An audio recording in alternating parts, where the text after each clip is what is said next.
आचार्य जी, आजकल हम mindfulness, mind management, meditation अक्सर सुनते हैं। क्या ध्यान मंत्र योग इन सब में भी इफेक्टिव है? ओके। मेडिटेशन और माइंड मैनेजमेंट और माइंडफुलनेस के लिए क्या मंत्र योग, ध्यान मंत्र योग इफेक्टिव है? तो ये जो टर्म है मेडिटेशन, इनफैक्ट मेडिटेशन एक बहुत ही वेग टर्म है। मेडिटेशन से क्या समझ में आया है? मेडिटेशन का विज्ञान क्या है? ये मेडिटेशन तो एक साइंटिफिक टर्म लग रही है कि मेडिटेशन कर रहे हैं, ध्यान कर रहे हैं। अब इसमें ध्यान स्थिति में, ध्यानस्थ स्थिति में अंदर कुछ हो रहा है। मेडिटेशन इस ध्यान का अर्थ है कि अंदर कुछ हो रहा है।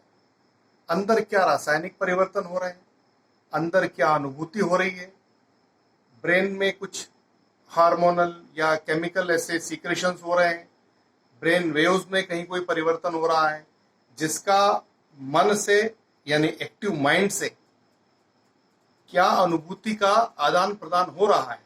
और वो एक फीलिंग का विषय है, वो आपकी अनुभूति का विषय है। वो स्वयं महसूस कर सकता है, खुद महसूस कर सकता है कि अंदर क्या चल रहा है।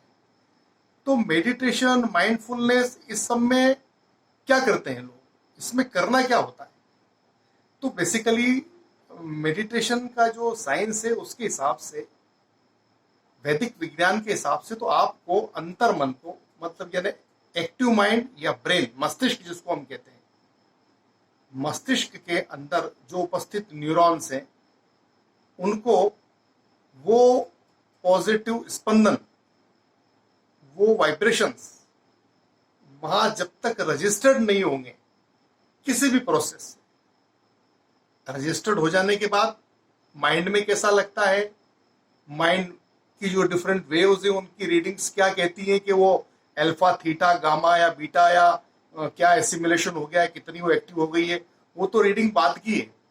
लेकिन ऐसा क्या हमारे माइंड में, ऐसा क्या हमारे ब्रेन में जाए जो जाके वो स्पंदन उत्पन्न करे, जिन स्पंदन से ये समझ में आए, इन वाइब्रेशन से ये समझ में आए कि अंदर कुछ टेंशन, मेडिटेशन, ऐसा ध्यानस्थ अवस्था हो रही है, ऐसा आनंद आए।